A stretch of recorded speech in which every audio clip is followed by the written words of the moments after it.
So let's test you, who is a PhD student here at IIP. So check the clock, okay?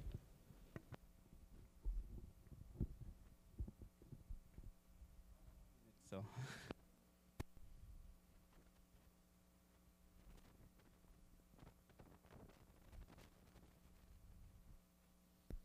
It's working? You can start. Can you hear me? Yeah. Okay. Let me just check here. Okay. Good morning. My name is Stasio. I'm a PhD student from Federal University of Paraíba / International Institute of Physics. And I'm going to talk about a model which is a type 2 seesaw model, and analyze some phenomenological aspects of this model. Actually, my presentation is closely related to the presentation of Diego, and perhaps there will be some overlap, but I will try to not sound too repetitive. Hopefully my presentation will be complementary to the presentation of Professor Diego. So this is the outline of the presentation. After an introduction, I will introduce the model. It is not working. Oh no. Okay. And then after introducing the model, I will discuss the phenomenology. So, okay, particle physics, we have this nice theory, which is the standard model. Every one of its physics predictions have been confirmed. The last one, the discovery of a particle in the LHC, 2012, that resembles very much the standard model Higgs boson. But the LHC has found the Higgs, which is great, but nothing else. But we know that we cannot stick with the standard model. This is not an option because the standard model leaves many questions unanswered, like the nature of dark matter, the strong CP problem, the matter-antimatter asymmetry, hierarchy problem, and so on and so forth. And perhaps the most concrete evidence that we have experimentally, that we can be assured that we must go beyond the standard model, is the neutrino oscillation phenomenon. We know that neutrinos oscillate, and this oscillation can only be explained if neutrinos are massive and mixed. So any extension of the standard model, any realistic extension, in principle, must account for the existence of neutrino masses. So the standard model was built under the assumption that neutrinos are massless. There is no right-handed neutrinos. This, together with the assumption of a minimal scalar sector, immediately gives you 0 neutrino masses. And this also has another consequence, that is the arising of accidental lepton number conservation, lepton number symmetry. A conservation of the total lepton number, and also in the families. So this symmetry in the standard model assure you that there is no lepton violation. And I'll talk later about this. So the simplest attempt to incorporate the masses to the standard model is to say that the neutrinos gain mass in the same way that the other standard model Fermions. So you add right-handed neutrinos, Then you have a Dirac mass term, and as the neutrino masses are so small in the sub-eV scale, this requires a Yukawa coupling of order 10 to the minus 11, 10 to the minus 12, a very, very tiny Yukawa coupling. So you can see here the discrepancy between the energy, the mass scale of the neutrino masses and the other standard model fermions. This value here does not seem natural, and people don't like it. And actually, introducing right-handed neutrinos is not so trivial, because if you put this Dirac mass term here, you should also include this Majorana mass term. So this term here makes the neutrinos to be Majorana particles, and differently to all the other standard model fermions. And it is not, I just giving mass to the neutrinos is not so similar to the other fermions. These are hints that indicates that neutrino masses are somewhat more involved. Okay,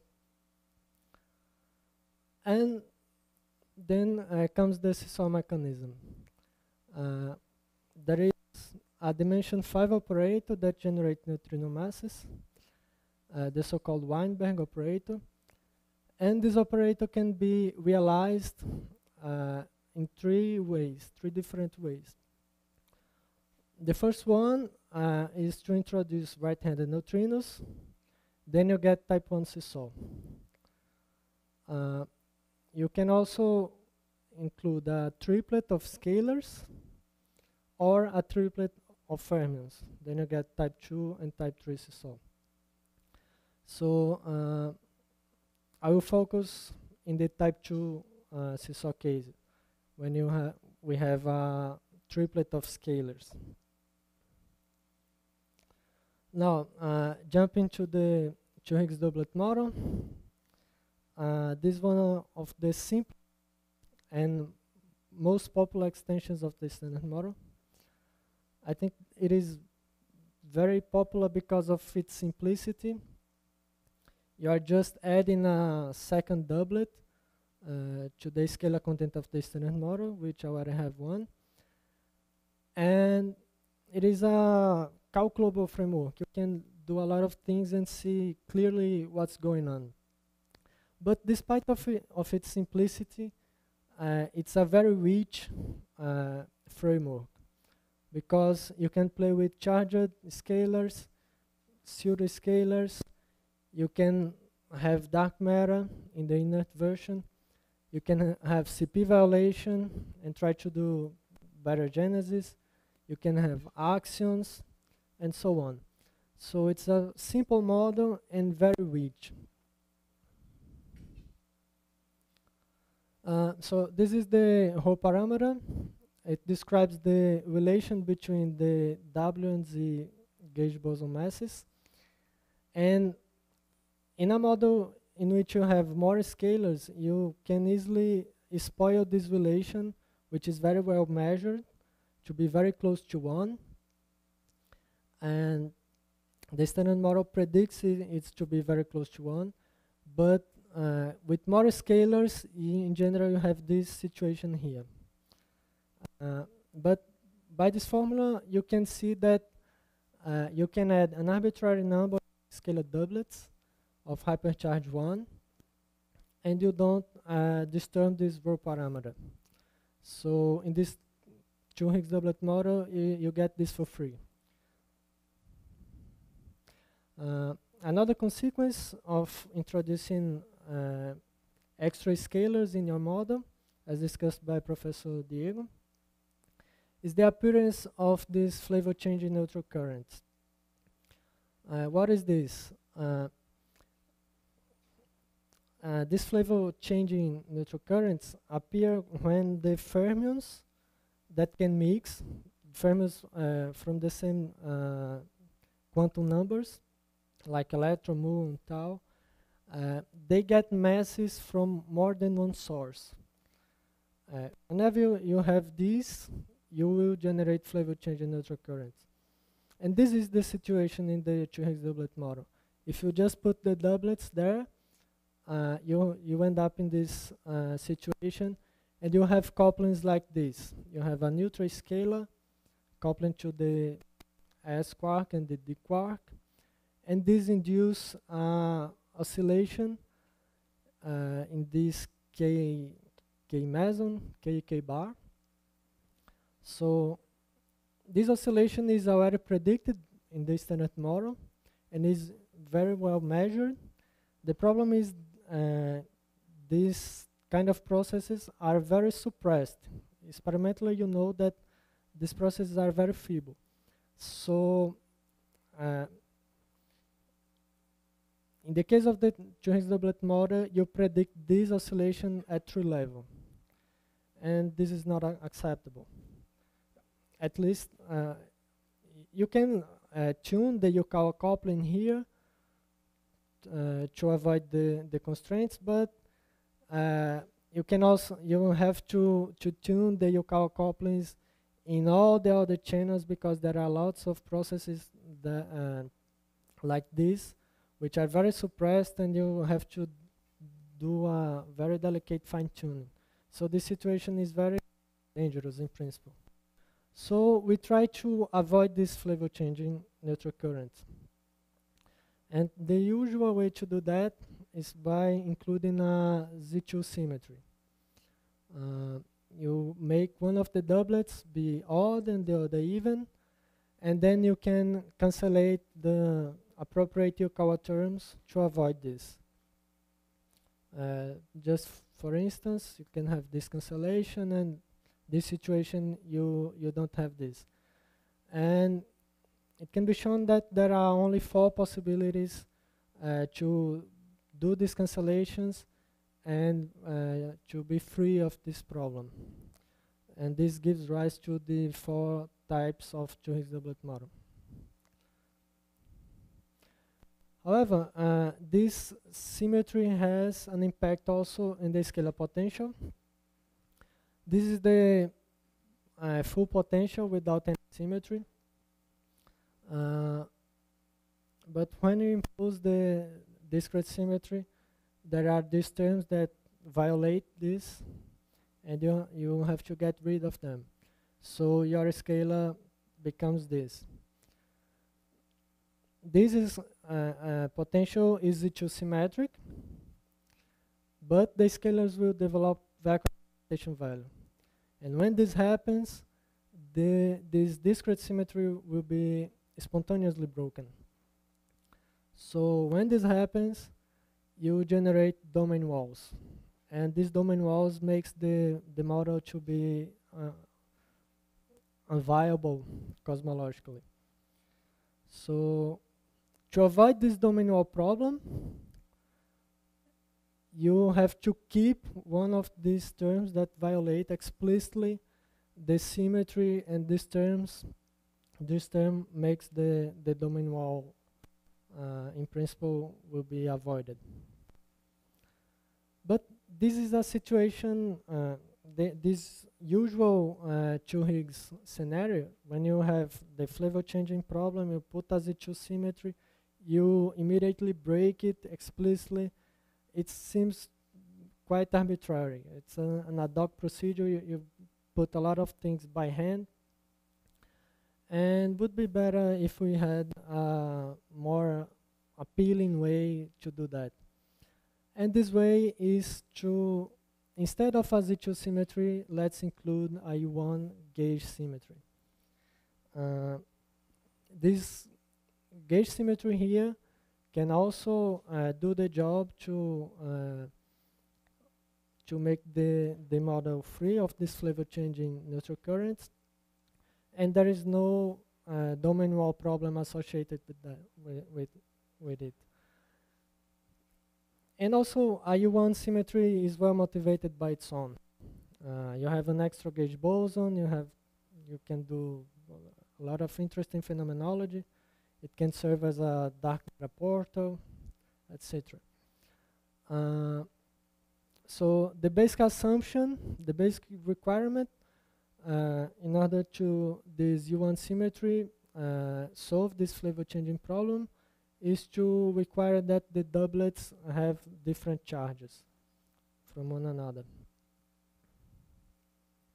So as we have a gauge symmetry, as already discussed by Diego, we have to worry about the anomalies, and there are these conditions under the charges of the particles under the symmetry that must be fulfilled. And in this model, we can cancel all the anomalies without extra fermions. So just to give an example, when you do this model with and implement the type 1 seesaw, you have this a lot of solutions that fulfill that conditions of anomalies. But in the type 2 case in which we are interested, there are only two possibilities. In one of them, all the fermions are neutral under the U1 symmetry, and in this case the Z prime is called a fermiophobic gauge boson. In the other case, the charges of the fermions under U1 are identical to their hypercharge. So the Z prime will be similar to the Z boson, the standard model Z.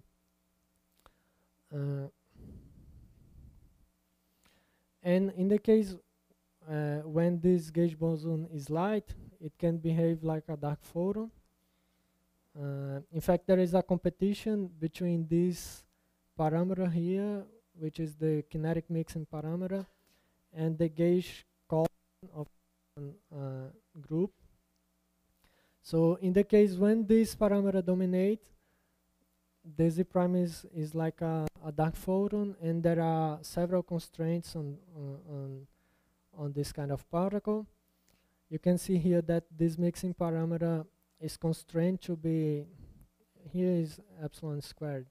So epsilon must be smaller than 10 to the minus 3, 10 to the minus 4. And the masses of this gauge boson can be as light as some a few MeV, dozens of MeV, or hundreds of MeV, and can be higher than that. So just to comment quickly, in this model we can have a dark matter candidate. It's just to add a vector-like fermion, psi here, and this fermion being charged under U1, it will interact with Z prime, and it's easy to check that this can be a viable dark matter candidate. So the model offers this possibility as well. So now to the type 2 seesaw, we have to add this scalar triplet, and this brings extra neutral fermion, charged neutral scalar, a charged scalar, and a doubly charged scalar, which is kind of a key signature of this kind of model. And with this scalar triplet, you have this you call Lagrangian here, which gives you neutrino masses which are proportional to the vacuum expectation value of this neutral component here. So this vacuum here is expected to be small in order to give the sub-EV neutrino masses. So this vacuum expectation value is related to other parameters. This parameter here controls the masses of the scalars, and if this guy is big enough, it will give you a small vacuum, and this is a seesaw relation in this type 2. So okay, we added a scalar triplet. So in principle, we can have problem with the rho parameter. And as you can see, the whole parameter gives a value different from 1. But this amounts to a bound on Vt and implies that Vt must be smaller than a few GV. But this is not a problem because we want a small Vt to explain the smallness of neutrino masses. So by this constraint, we are safe. Considering the neutral scalars, we have 2 neutral scalars that comes from the doublets and 1 extra neutral scalar that comes from the triplet, and they mix according to this matrix here, depending on these 3 mixing angles. As the LHC has observed this Higgs standard model-like particle, it seems it resembles a lot the standard model Higgs boson, which means that it couples to the fermions and to the gauge bosons very closely to the way that the standard model Higgs couples. You have here, we are assuming that our standard model-like particle is this field here, and this field must be must mimic the standard model Higgs boson. So here we have the couplings of the standard model Higgs, and you can see that our model predicts that the coupling of our standard model-like is slightly different from the standard model coupling.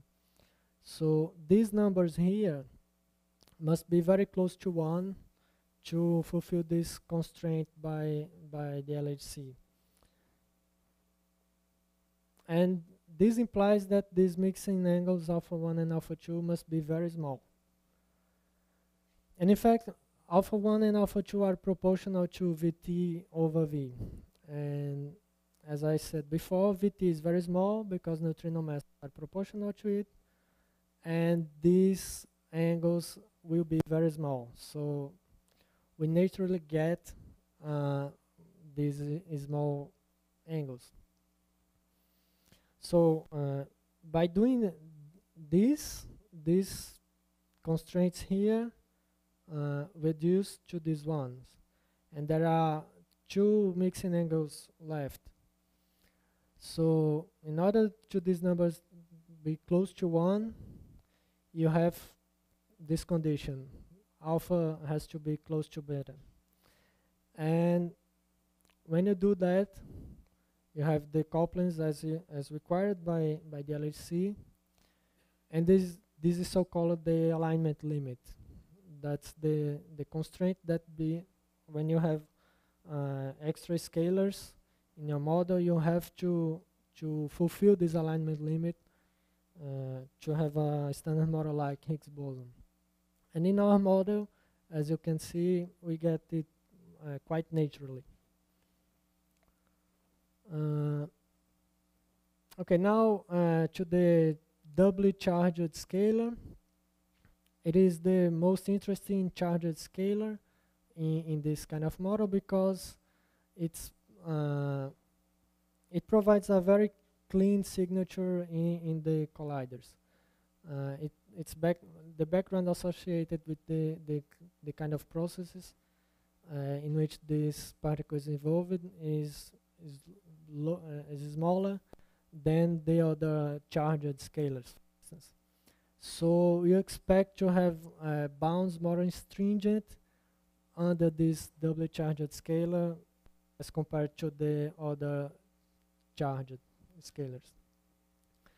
So we assess these constraints for the LHC at 13 TeV, energy, center of mass energy, and a luminosity of 12 inverse femtobarn. And this gives us a lower bound on the mass, something like 700 GeV.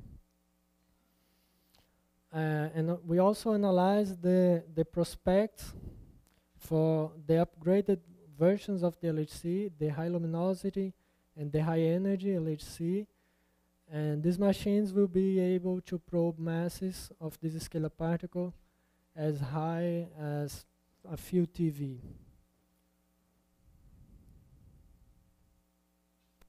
So okay, this is the last topic I'll talk about, which is lepton flavor violation. As I said in the beginning, the standard model predicts exact lepton number conservation because of that accidental symmetry. But in a model beyond the standard model, there is none a priori that this symmetry must be respected. So we already observed the quark violation, quark flavor violation. We already observed the neutrino flavor violation through the neutrino oscillations. These are a flavor violation process. And the charged lepton violation, basically all the models in which neutrinos are massive, all these models predict this kind of process to exist in nature. So we expect that these processes exist, but they have never been found as of today. So just some examples of this lepton flavor violating decays. You have a very important one, the muon decay into electron and a photon. You can see that the flavor of the muon is not conserved because it changes to an electron. And you have tau decays, which are more difficult to measure. You can have an scalar particle decaying into different lepton flavors. You have mesons decays, and in fact there are lots of kinds of decays like this. And there is a big experimental effort to try to observe these kind of processes. The most important ones are related to the muon decays, like this mu3 gamma, which provides the strongest bound given by the MEG experiment. There is mu2 that gives this bound here, which is the strongest bound in this channel.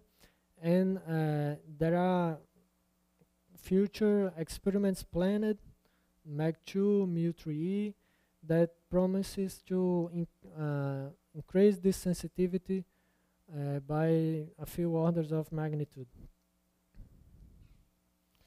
So in our model, we have lepton flavor violation, which is mediated by the presence of the charged scalars. There are processes mediated by the singly charged scalars and also by the doubly charged scalars. So we can probe the masses of these particles here by looking at the bounds of these lepton flavor observables. So you can see here we analyze the bounds on mu3 gamma, and here mu2 electron positron electron, and you can see here that this gray region is excluded by the LHC. In this axis we have the mass of the doubly charged scalar. So as I showed before, the LHC constrain masses of this scalar as something close to 1 TeV. So this region here is excluded by the LHC. Here this line is the current bound given by MEG. So up to this line is excluded. And here you have the projected region that will be reached in the next experiments, and also here in this mutual tree channel you have here. And interestingly, we have some region in the parameter space, the mass of this charged, doubly charged scalar, that will be probed by these future experiments. Okay. So I conclude here.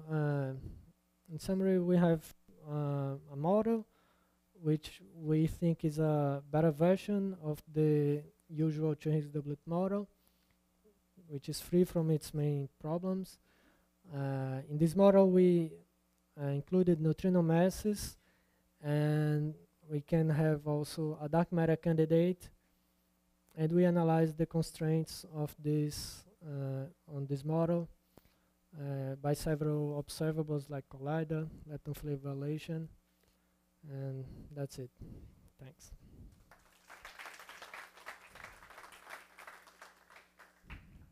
Questions? Is it possible to obtain the type 2 to his doublet model by a local symmetry? Yes, it's possible.